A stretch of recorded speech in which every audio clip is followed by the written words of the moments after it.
Rohit Pawar, Yugendra Pawar Baramati police ठाण्यात DGCA विरोधात तक्रार दाखल करणार, कार्यकर्त्यांची प्रचंड गर्दी, पोलीस स्टेशन बाहेर ठिय्या आंदोलन। बारामती विमान अपघात प्रकरणी मोठी अपडेट, अपघातग्रस्त विमानातील ब्लॅक बॉक्स सुरक्षित, सूत्रांची माहिती। बॉक्सवर चारही बाजूंनी अधिकाऱ्यांच्या सह्या असल्याची सूत्रांची माहिती।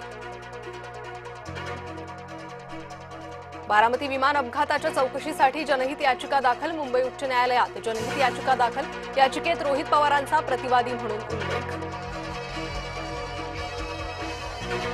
एकमतानं सुनेत्रा पवार राष्ट्रीय अध्यक्षपदी, राष्ट्रवादीच्या कार्यकारिणीची आज मुंबईत बैठक। नितेश राणे वारंवार मुस्लिम समाजाला टार्गेट करतात, अल्पसंख्याक आयोगाचे अध्यक्ष प्यारे खान यांची टीका, नितेश राणेंबाबत मुख्यमंत्र्यांना भेटणार, प्यारे खान यांचं वक्तव्य।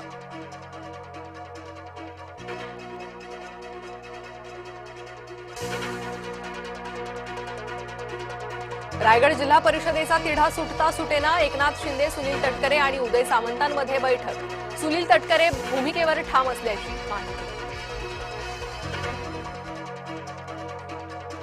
मुख्यमंत्र्यांच्या हस्ते आज मुंबई सेंट्रलच्या उड्डाणपुलाचं उद्घाटन, बेलासिस उड्डाणपुलाचं नाव बदलून पुण्यश्लोक अहिल्यादेवी होळकर करा।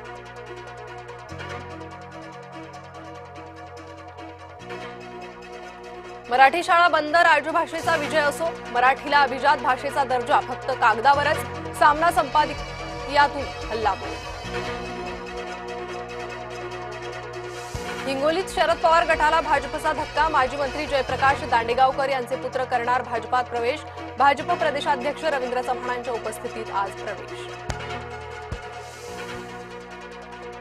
मराठवाड्याला अवकाळी पाऊस आणि गारपिटीचा फटका, अंदाजे 19,000 हेक्टरवरील रब्बी पिकांना फटका, लातूरसह नांदेड, परभणी, धाराशिव, बीडमध्ये पिकांचं नुकसान। अनिल अंबानी यांना ईडीचा दणका, मुंबईतील 3,716 कोटींचे आलिशान घर जप्त। हिमाचलमध्ये मोठा गोंधळ, दिल्ली पोलिसांचे 20 जवान हिमाचल पोलिसांच्या ताब्यात।